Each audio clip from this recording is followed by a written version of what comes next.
This week's Torah portion, Chayei Sarah, begins with Sarah's death, and then moves quickly into Abraham's attempt to secure a burial place for his wife. In the course of finding a burial place, the Torah records with some detail the give and take between Abraham and the Hittites, and then one Hittite in particular, Ephron, from whom he wishes to buy a plot of land. Some look at the give and take and the Torah's describing it as a way of showing how Ephron was trying to manipulate Abraham. However, I think there is a deeper and more important meaning that we can derive from this text. I believe that the Torah engages with and describes the interchange between the two as a way of showing how the courtesies of the time, the customs of the time, the basic civility that had to be observed was important, sacred, and holy. It is easy to focus on the big laws and the things we consider to be important ethical deeds as being essential, and they certainly are. But a civil society requires people to observe civilities between one another. I consider three things that have, in a sense, gone by the wayside. Two here at Adat Ariel, and one that we see on the streets of Los Angeles in general, as indicating a problem that we have as a society to observing such civilities.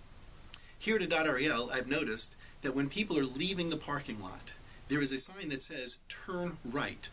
And yet so many people insist on waiting and thereby holding up the cars that are behind them and turning left. It is a simple thing, a small thing. But in waiting and making those other people wait, we show a certain disrespect for them.